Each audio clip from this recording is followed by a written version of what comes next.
Welcome to the show. Today we are in Kiserian, in a homestead that relies on solar power entirely for its energy needs. Panels are for life. Usually the minimum is 25 years guarantee. Green energy, that is the focus of the show, and it couldn't have come at a better time. The issue is part of the ongoing deliberations at the United Nations General Assembly in New York. Solar energy is the source of all energy. Solar energy has a huge potential. We will also focus on some of the institutions that have gone solar in Kenya. But first, the fact sheet.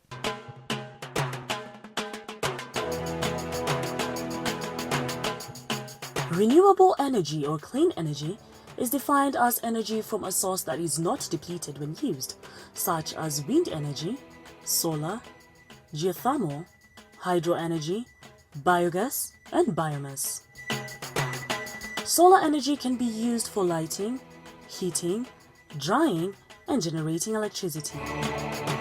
Biomass is organic matter that can be used to provide heat, make fuel, and generate electricity, while biogas refers to a mixture of gases produced from biodegradable materials such as manure, sewage, and municipal waste.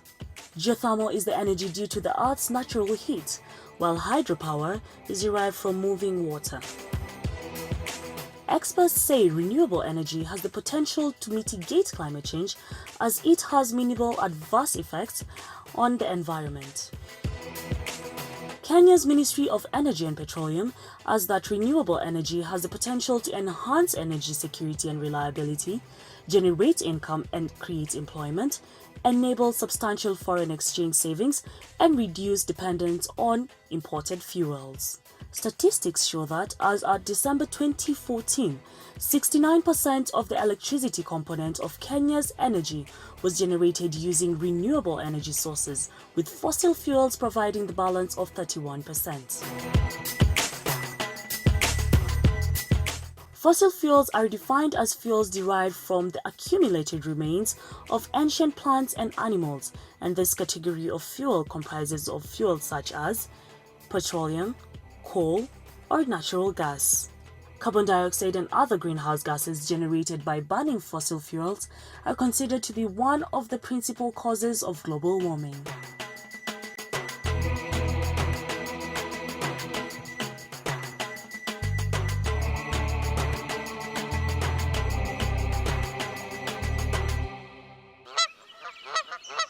In Kiserian, Kajiado County, we meet a professor of infectious diseases who has been infected by the solar power bug, literally speaking. I don't have an issue of space. In his homestead, nothing tangible reflecting his profession, but signs of a farmer, as he shows us one of his projects that depend on solar energy. Poultry keeping. Meet Professor Matilu Mwau. That bulb is quite hot, and usually I have two of them running on solar, and I have another box I've cleaned is outside there, so keep chickens there. My intention is to have 10,000 chicken first and see where that takes me. Professor Mwau shows us where everything energy begins in his compound. There are 24 panels.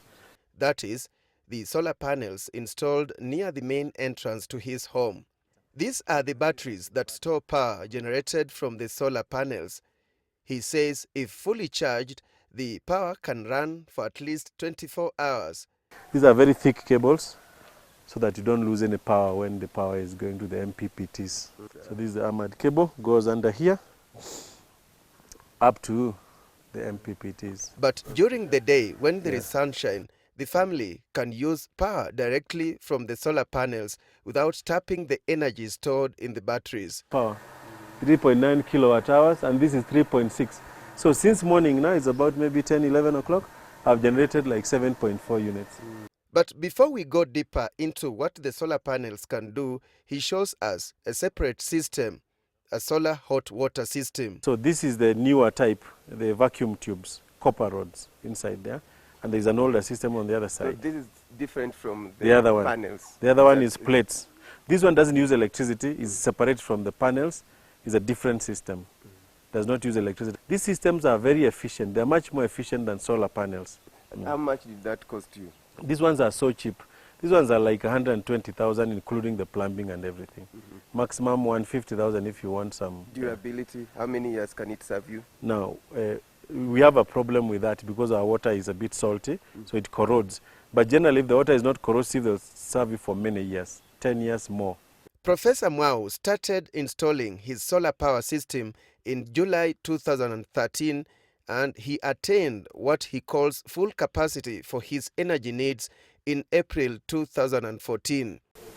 From lighting to television, they all run on solar energy, he explains. So I have the TV, I have the DSTV, and I have an incubator here. Other appliances here, depending on the same energy source, are a water dispenser, a vacuum cleaner, But even if they don't switch off, we don't worry about a bill. washing machines, a microwave, 2 refrigerators. Solar powered. Yeah, solar powered. All this is solar powered. Yeah. An iron box, a deep freezer, a solar-powered electric cooker, and most unexpectedly, a hatchery. Can hatch anywhere between 200 and 250. It is never going to be 264. So it controls the temperature and the humidity, and that's what the eggs need. This is how I've organized them. There's water at the bottom, of course, for humidity. I've organized the eggs are broiler eggs, and they are 264 at the moment. The incubator, of course, has a temperature sensor and a humidity sensor. Simple machine, rotating, and a bit of element, consumes not too much power. Yeah. So it requires a reliable source of power. If Kenya Power goes off for a day, then I lose 264 chicks. It's not acceptable. And I can't go and complain that I had an incubator. Then on to some serious talk on exactly what motivated the professor of infectious diseases to go solar. As people have a philosophy here in terms of self-reliance, we want to do our own water, we want to do our own power, we want to do our own chicken, eggs, skuma wiki, maize, millet, we want our own. That way we don't feel as if we are, at the mercy of other people. But that philosophy would not be powered by what he terms as unreliable energy sources. Around 2012, 2011, our bills were very big. The smallest bills were something like 6,700, and the big ones were like 27,000 a month. And at that time, we were not even using a lot of equipment in the house, and we wanted to increase the amount of equipment. So we thought about it and decided we need to invest a lot more in power. Either we pay Kenya Power more, or we have our own power that is reliable, because there are also a lot of blackouts. One of the things that really bothered us was there was a transformer near here which was supplying us with power, but every so often people would come and siphon the oil in it or the coolant in it, and then it would blow and we stay without power for 2 weeks. Couldn't use a fridge, couldn't charge our computers in the house, our phones were off in the house. At this point, the professor says the idea had reached a point of no return. It was all systems go. So we require also inverters. We have 2 inverters of 5 kVA each, so they're 10 kVA. And we have 2 MPPTs, the gadgets that convert the power from the panels into the power in the batteries. We have 2 of them of 80 amps each. So if you look at that kind of investment, plus the labor, we are looking at 2 million shillings. The initial cost can be prohibitive, but once installed, then one can say bye-bye to monthly power bills. Panels are for life. Usually the minimum is 25 years guarantee, but I've seen panels from somebody who bought them in 1981, and they're working and they're functioning, they're perfect. Batteries, the ones we have are acid gel matrix, AGM batteries.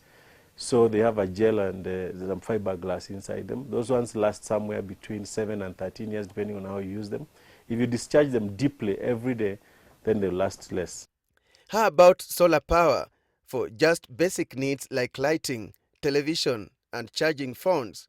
That one requires very little power. Maybe you need 2 panels, not 24. You just need like 2 panels, maybe 1 battery, and a small MPPT, and a small inverter. Very little, maybe something like 80,000 shillings investment. That would help you. Yeah, maybe 100,000 if you're ambitious. Yeah, yeah. But there are many people who can work with, like if they just need lights and a radio and a TV only, no fridge, they can use one panel, maybe one battery, a smaller battery. Professor Mwao may have installed his in a relatively big way, but others are utilizing solar energy in their own small ways. In a small village in Ikolomani constituency, Kakamega County, a solar power panel sits on a roof where one would imagine solar power is an unknown energy source. Small the system may be, but it serves the user's basic energy needs. However, when we visited the homestead, the system was down due to a technical hitch, a hitch that could be rectified anyway. Mtu alikuwa ameniambia niende ninunue sola ndio uweze kupunguza maneno ya kununua kila siku mafuta. Sasa ndio nikaenda nikanunua hiyo sola kwa shilingi ya 5,500 hapa Kakamega, nikaleta kwa nyumba, sasa ndio nika-connect kwa nyumba, nikaweza kutumia. In Machakos County, a plan to light up the county's streets using solar energy is already underway. Beginning with this interchange between Mombasa Road and Kitengela, the streetlights here are a hybrid system of solar and wind energy. The wind energy being tapped here is that coming down all the way from Ngong Hills. The lights were installed in December 2014.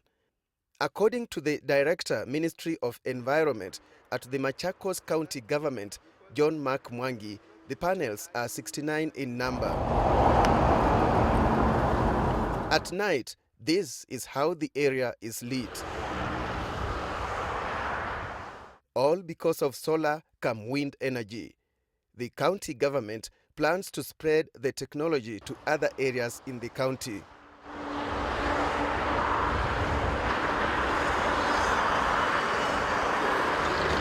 Still to come, why experts are advocating for green energy, just in a moment.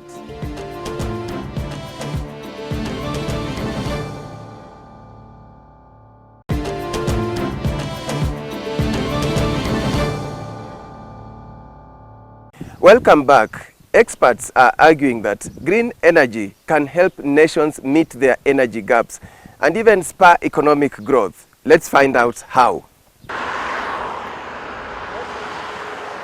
Kenya's geographical location on the equator gives it a unique opportunity for a vibrant solar energy. The country receives good solar insolation all year round. However, some of the obstacles to the use of solar energy in Kenya are disjointed approach in policy implementation and promotion of solar energy projects, erosion of consumer confidence because of inappropriate system standards, faulty installations, importation of substandard systems, and poor after-sales service. There have been a lot of research outside there on solar energy, but those research has not been picked by the private sector so that to commercialize it. The government is also coming up slowly. They are moving, they are doing some effort, but those efforts, according to me, needed to be, they can do more. For example, feed-in tariff.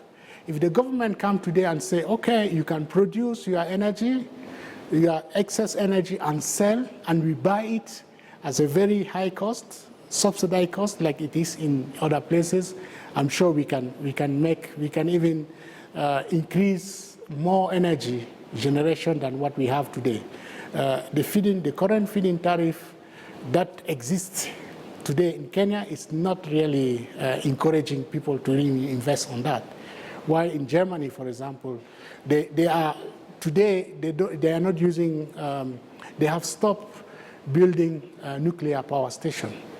And then rather than doing that, they also put in place, they are giving a lot of incentive for individual to put solar system in their roof so that they can sell the power to the grid. Other factors, according to the Ministry of Energy and Petroleum, are rampant theft of solar panels, which discourages their installation, and lack of awareness on the potential, opportunities, and economic benefits offered by solar technologies. The ministry has taken upon itself to promote renewable energy, and that is stated in our energy policy number 4 of 2004. Currently, the policy is also being reviewed, and a lot of focus is now shifting to renewable energy, owing to the positive impacts of renewable energy. When it comes to solar, after realizing the benefits of solar, the government has been promoting its development and its use. For example, in providing power to remote areas of our country, since 2005-2006, we have been installing solar PV to schools, to health facilities, in areas which are far from the national grid, because it will take time to take electricity to all the parts of the country.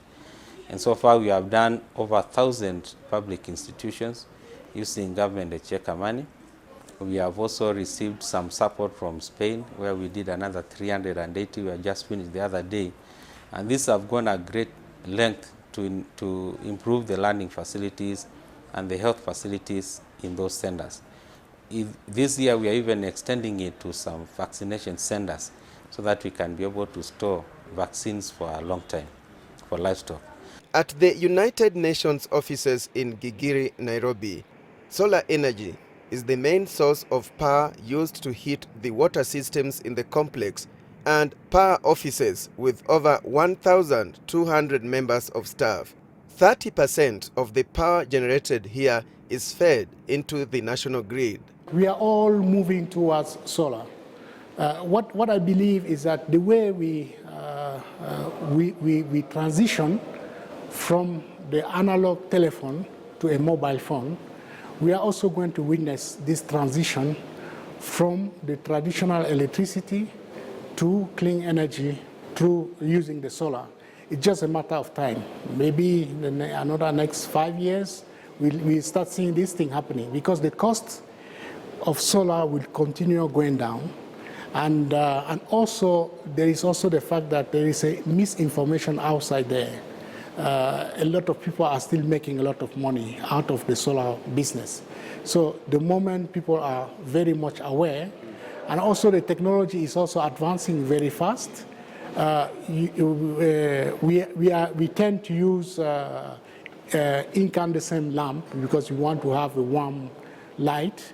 But at the same time, LEDs, just to mention that the inventor, the two guys who invented the LED just got the Nobel Peace Prize because of the fact that this technology is really cheap and is providing a lot of very good lighting. Solar power for learning institutions is one of the ambitious renewable energy projects undertaken by the government.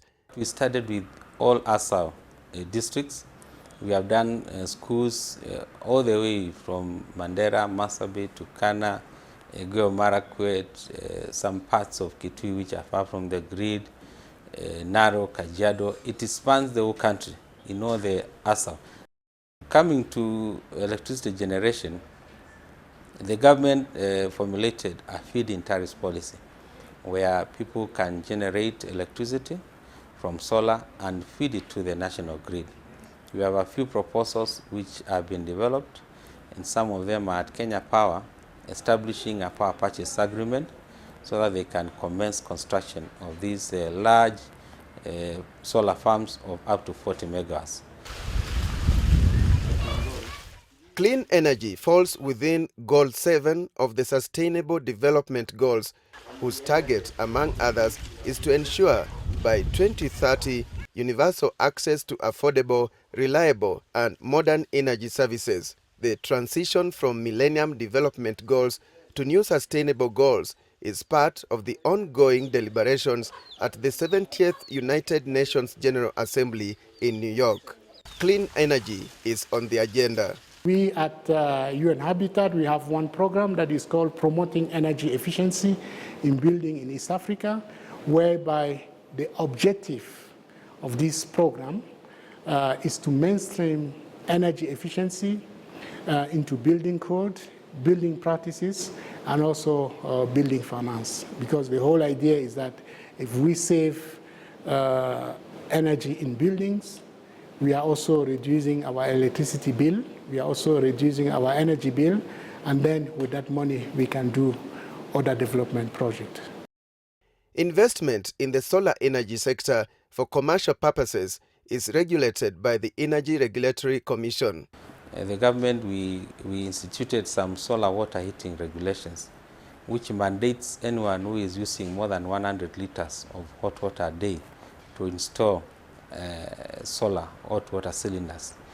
This was done in the year, I think, 2012, and the people have been given up 5 years to be able to comply.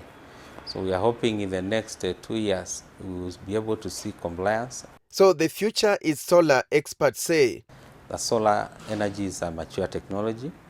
We have now many technicians who can be able to do that, either to install and also to do after-sales service, and therefore the confidence levels have also gone high. We have solar regulations which require somebody who is going to deal with solar energy to be registered by Energy Regulatory Commission. This is geared towards getting out people who are not qualified to do the work. But it will take commitment from the government, awareness among Kenyans, and proper regulatory framework. Potential is there in rooftops, in parkings, on top of car parkings. We have Strathmore University, which did a 600 kilowatt solar plant on their roof, and they're even feeding it to the national grid. These are some of the avenues we are saying is innovative, and we are encouraging even those now who are building new estates, new cities around Nairobi. We have seen they're incorporating this design of having a roof with a solar power. And that's the end of the show. Remember, you can watch this episode on the KTN News as well as Champs Media online platforms. And until we meet again next week, same time, same channel. Bye-bye for now.